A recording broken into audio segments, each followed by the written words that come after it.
بسم اللہ والصلاة والسلام علی رسول اللہ اما بعد۔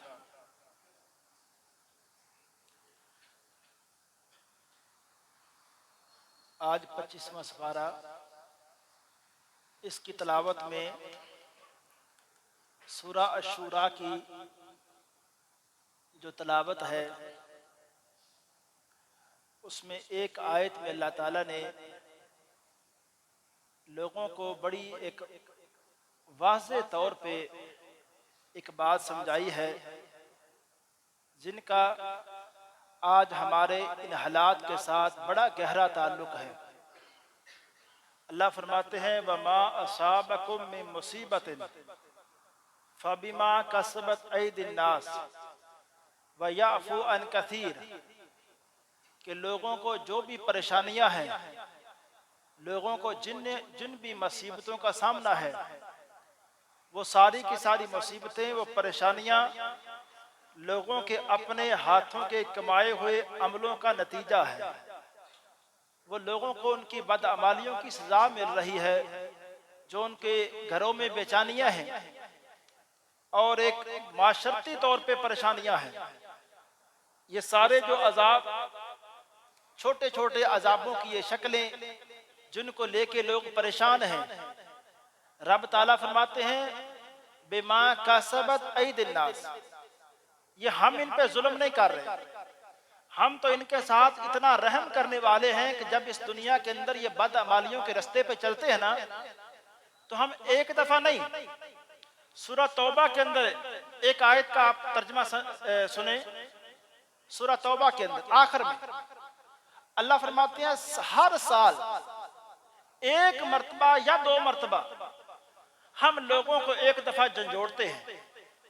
کسی نہ کسی پریشانی کے اندر مبتلا کر کے، تاکہ لوگ ایک دفعہ سمجھ جائیں کہ اب ہم اللہ کی طرف پلٹائیں، اب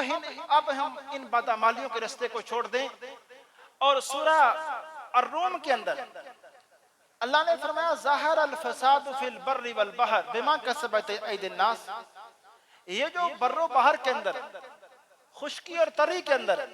یہ جتنا بھی فساد ہے، یہ لوگوں کے کمائے عملوں کا نتیجہ ہے، ان کی بدعمالیوں کا انہیں صلہ مل رہا ہے۔ اور وہاں اللہ تعالیٰ نے یہ فرمایا کہ ہم دنیا کے اندر ان کو ان کے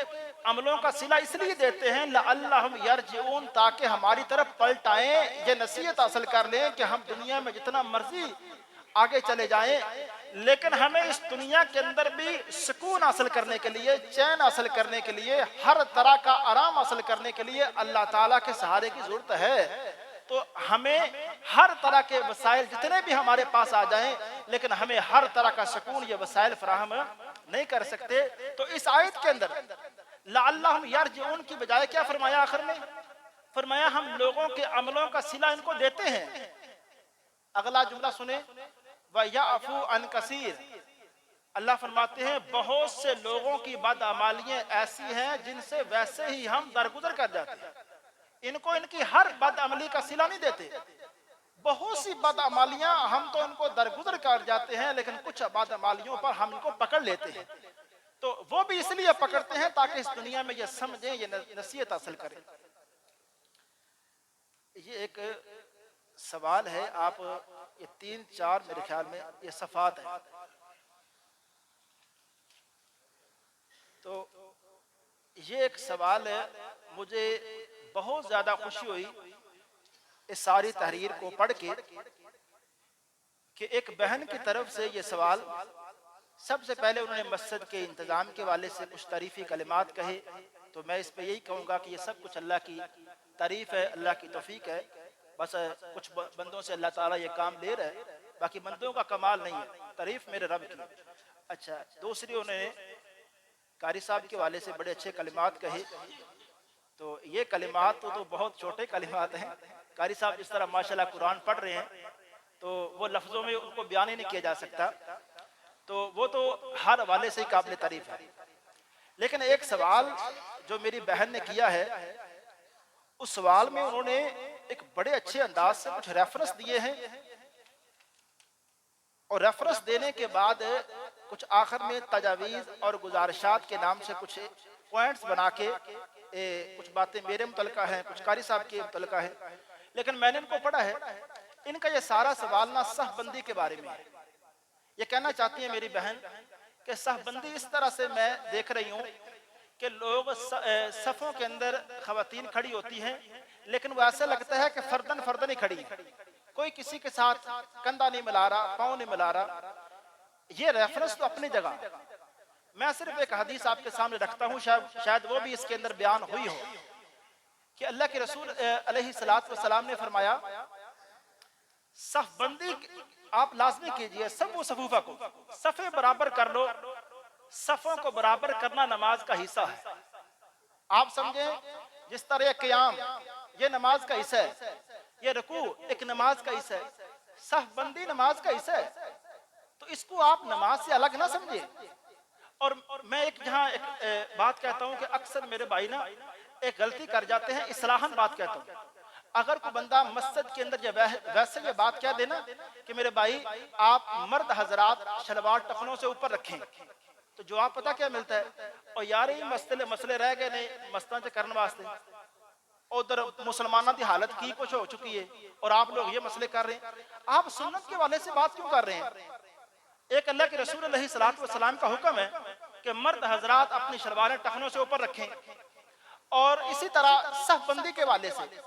پیغمبر علیہ السلام کا فرمان کیا ہے؟ آپ نے فرمایا صفوں کو ملاؤ، پاؤں کے ساتھ پاؤں، کندھے کے ساتھ کندھا ملاؤ، اگر ایسا نہیں کرو گے تو اللہ تمہارے دلوں کے درمیان ایک دوسرے کے بارے میں کدورت نفرت پیدا کر دے گا۔ اور یہ بات اتنی واضح، آپ بخاری اٹھا لیں، صحیح مسلم اٹھا لیں، میں ایک طالب علم، اور جس طرح یہ میری بہن نے ایک تحریر لکھی ہے نا، مجھے ان کی تحریر سے اتنا یہ اندازہ ہوا ہے کہ یہ کم از کم یہ کسی ایسے سکالر کی تحریر ہے جس نے کوئی ایم فل کو ٹچ کیا ہوا ہے۔ ایک دلائل ہیں، آخر میں جو ہوتا ہے نا تھیسس، اس کے آخر میں سفارشات ہوتی ہیں، بالکل اس طرح سے انہوں نے سفارشات تیار کر کے، تو مشورتاً صرف میں تو اتنا خوش ہوا کہ اتنی نالج والی خواتین ہماری بہنیں بھی اس مسجد میں تشریف لاتی ہیں۔ میں اپنی ماں بہنوں سے بھی گزارش کروں گا کہ صف بندی اتنا ڈسپلن، یہ نماز ہے ڈسپلن کا نام، اگر اس کے اندر ہم اپنی مرضی سے کھڑے ہوں، اپنی مرضی سے نماز پڑھیں، اور ہم اصل میں ایک دوسرے کو جب بات کہتے ہیں نا، دو باتیں سمجھ لیں، ایک تو ہم کسی کو بات کہتے ہیں تو بعض اوقات ہمارا بات کہنے کا انداز ایسا ہوتا ہے جو لوگوں کو اچھا نہیں لگتا، یا بعض اوقات سننے والے، ہمارے ہاں اللہ معاف کرے ایک ایسا صورتحال چل پڑی ہے کہ ہم کسی کی بات سننا چاہتے ہی نہیں۔ کل پرسوں میں نے ایک کتاب کے اندر بات پڑھی کہ اخلاص کی علامت کیا ہے، کوئی بندہ کیسے جج کر سکتا ہے کہ اس کے اندر اخلاص ہے؟ تو اس کتاب کے اندر یہ لکھا ہوا تھا کہ اخلاص کی ایک بڑی علامت یہ ہے کہ آپ اپنی رائے کو حرف آخر نہیں سمجھ رہے، آپ سمجھ رہے ہیں کہ آپ کی رائے سے بھی زیادہ اچھی رائے کو کسی بندے کی ہو سکتی ہے، اور اگر آپ سمجھتے ہیں کہ آپ کو سمجھانے والا بندہ درست ہو سکتا ہے، آپ غلطی بھی ہو سکتے ہیں، جب آپ کی سوچ ایسی ہے تو کم از کم ایک علامت آپ کے اندر اخلاص کی ہے۔ تو اگر کوئی بندہ آپ کو اصلاحاً بات کہہ دے تو میرے بھائی، اور خاص طور پہ کوئی حدیث کی بات آپ کے سامنے رکھ دے کہ اس طرح حدیث ہے، فوراً آپ بیک پہ آ جائیں، حدیث کے سامنے اپنی بات اپنی رائے نہ رکھیں۔ تو صف بندی کے والے سے اللہ کے رسول علیہ السلام کی واضح ہدایات ہیں، تو ان کو نماز کے اندر بالکل ملحوظ خاطر رکھنا چاہیے۔ یہ ایک سوال ہے، انشاءاللہ اس کا جواب کر لیں انشاءاللہ۔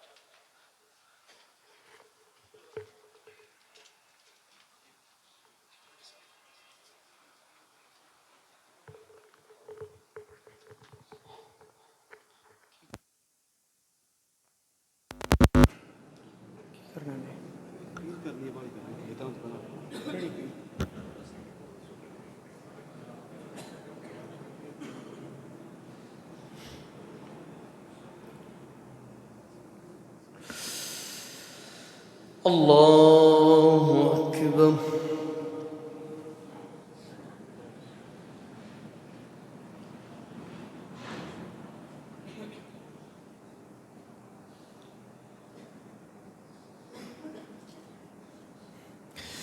الحمد لله رب العالمين الرحمن الرحيم مالك يوم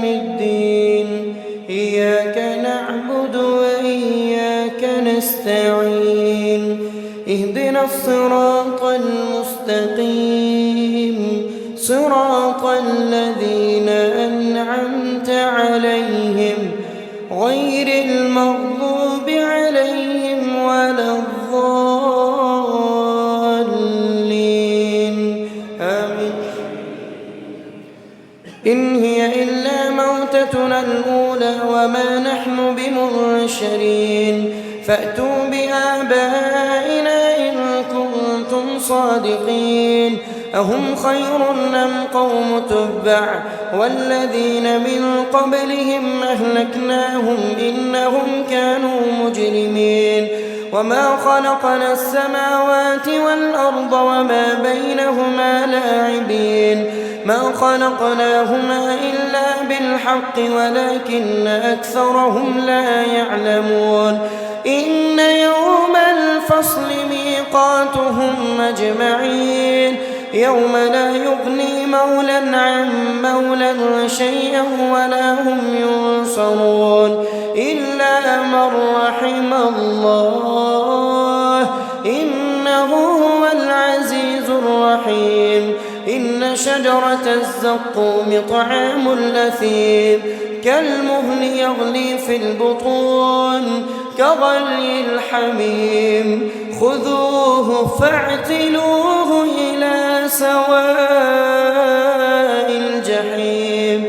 ثم صبوا فوق رأسه من عذاب الحميم ذق إنك أنت العزيز الكريم إن هذا ما كنتم به تمترون إن المتقين في مقام أمين في جنات وعيون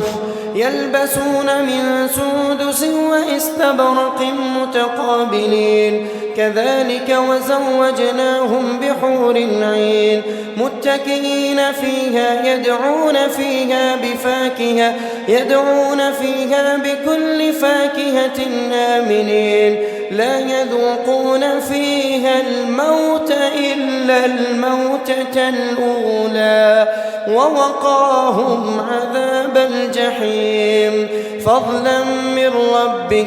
ذلك هو الفوز العظيم فإنما يسرناه بلسانك لعلهم يتذكرون فارتقب إنهم مرتقبون بسم الله الرحمن الرحيم حميم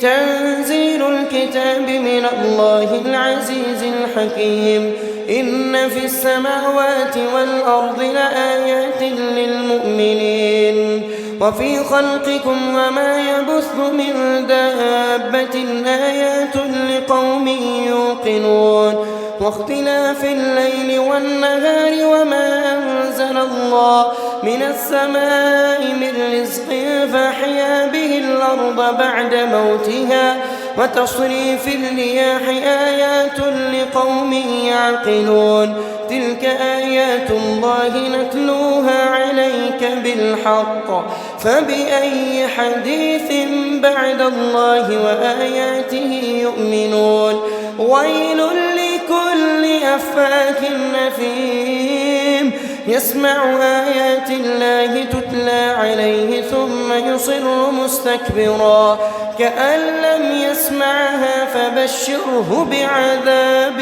أليم وإذا علم من آياتنا شيئا اتخذها هزوا أولئك لهم عذاب مهين من ورائهم جهنم ولا يغني عنهم ما كسبوا شيئا ولا ما اتخذوا من دون الله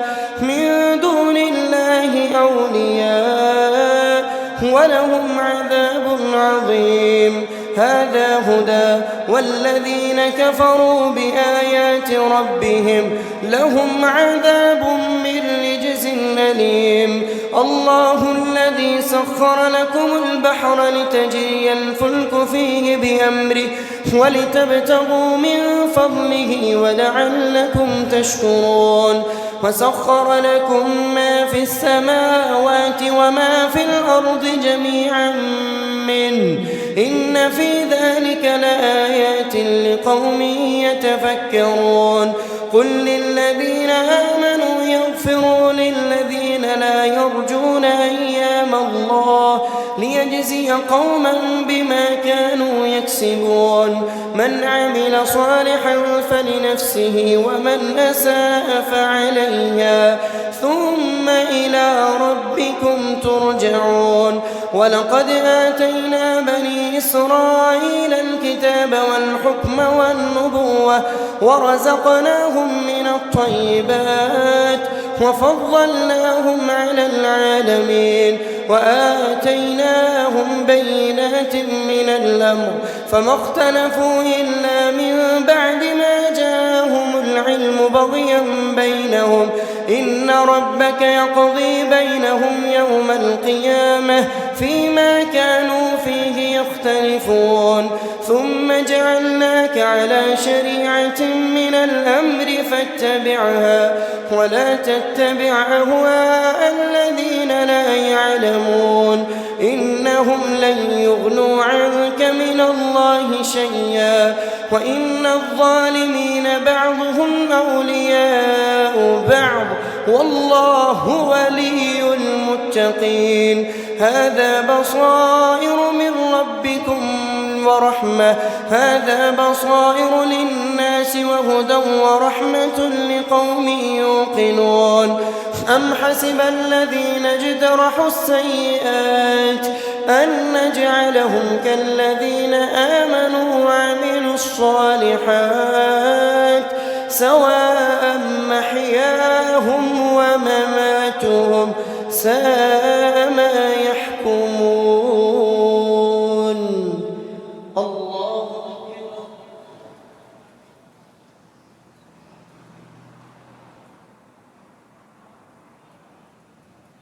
سمع الله لمن حمده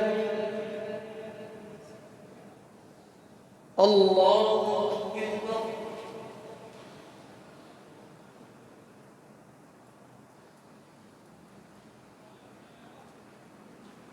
الله أكبر الله أكبر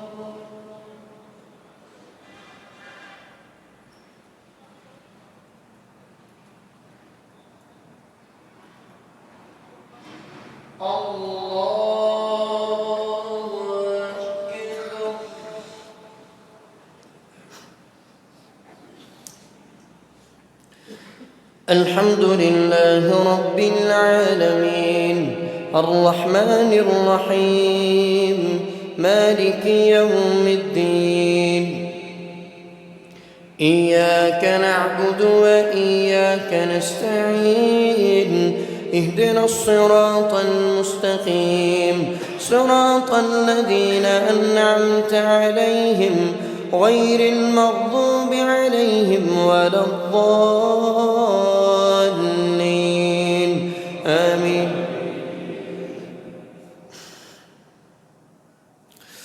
وخلق الله السماوات والأرض بالحق ولتجزى كل نفس ما كسبت وهم لا يظلمون أفرأيت من اتخذ إلهه هواه وأضله الله على علم وختم على سمعه وقلبه وجعل على بصره غشاوة فمن يهديه من بعد الله أفلا تذكرون وقالوا ما هي إلا حياتنا الدنيا نموت ونحيا وما يهلكنا إلا الدهر ما لهم بذلك من علم إن هم إلا يظنون وإذا تتلى عليهم آياتنا بينات ما كان حجتهم إلا أن قالوا ائتوا بآبائنا إن كنتم صادقين الله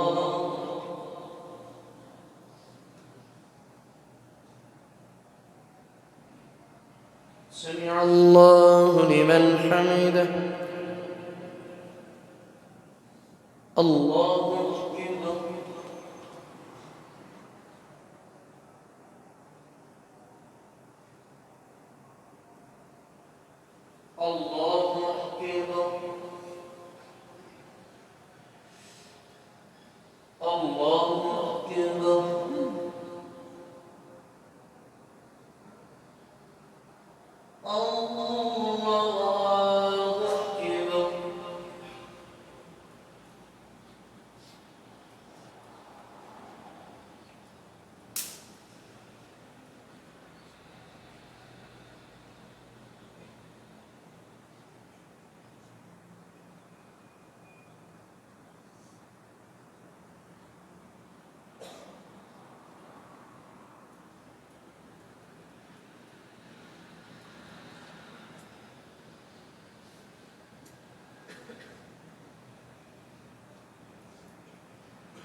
السلام عليكم ورحمة الله.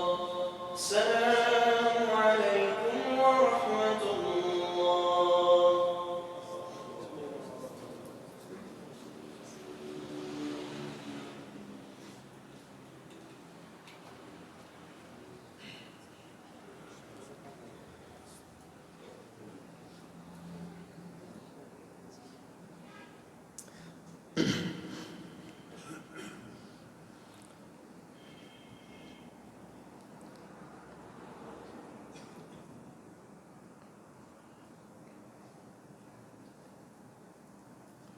الله أكبر.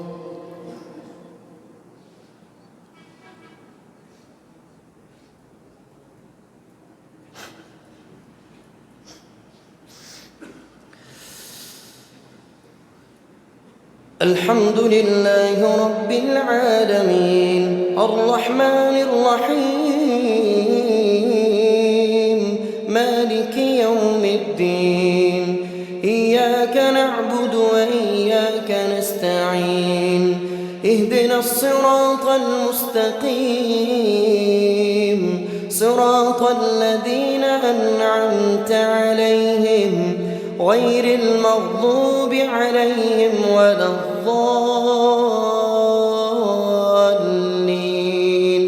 آمين.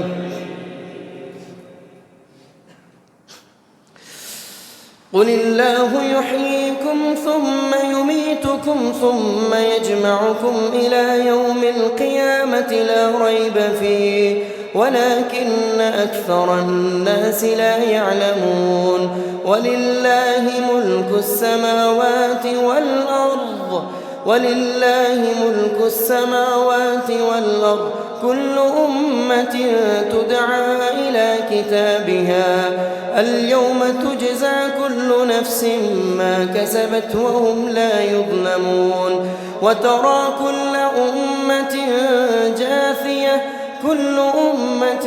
تدعى إلى كتابها اليوم تجزون ما كنتم تعملون. هذا كتابنا ينطق عليكم بالحق إنا كنا نستنسخ ما كنتم تعملون. فأما الذين آمنوا وعملوا الصالحات فيدخلهم ربهم في رحمته ذلك هو الفوز المبين. وأما الذين كفروا أفلم تكن آياتي تتلى عليكم فاستكبرتم وكنتم قوما مجرمين. وإذا قيل إن وعد الله حق والساعة لا ريب فيها قلتم ما ندري ما الساعة إن نظن إلا ظنا وما نحن بمستيقنين. وقيل اليوم وبدا لهم سيئات ما عملوا وحاق بهم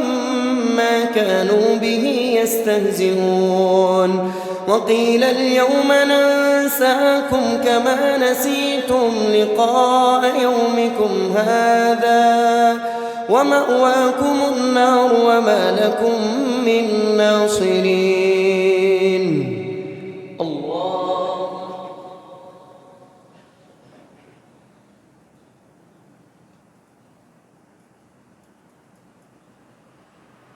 سمع الله لمن حمده. الله.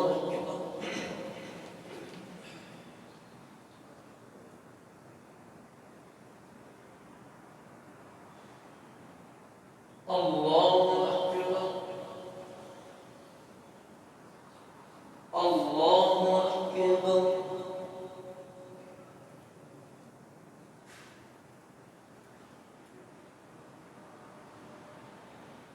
الله أكبر.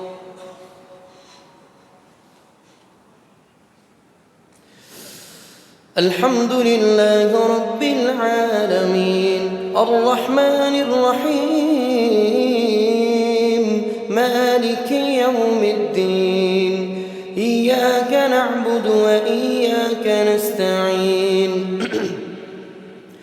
اهدنا الصراط المستقيم صراط الذين أنعمت عليهم غير المغضوب عليهم ولا الضالين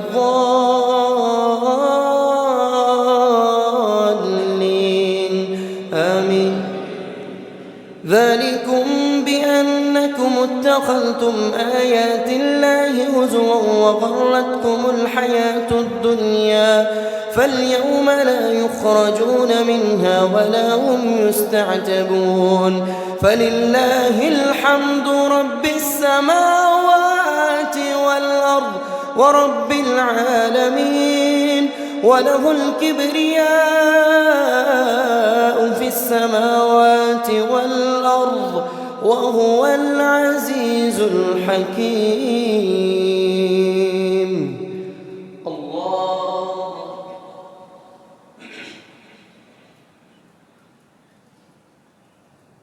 سمع الله لمن حمده. الله.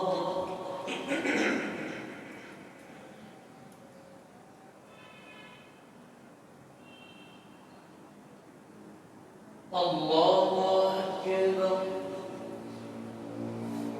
الله أكبر. الله أكبر.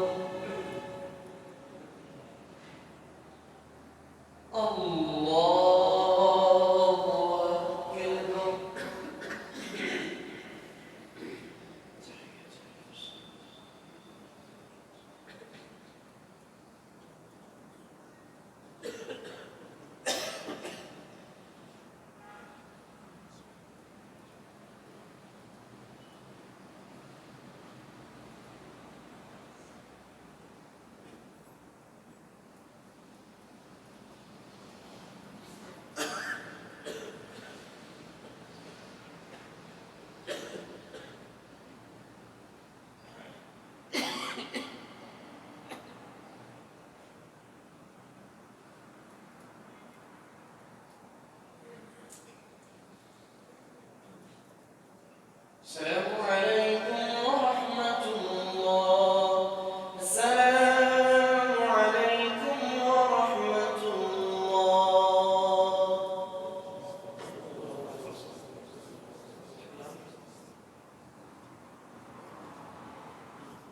بتر إن شاء الله سعي برابر لك يا الله إن شاء الله.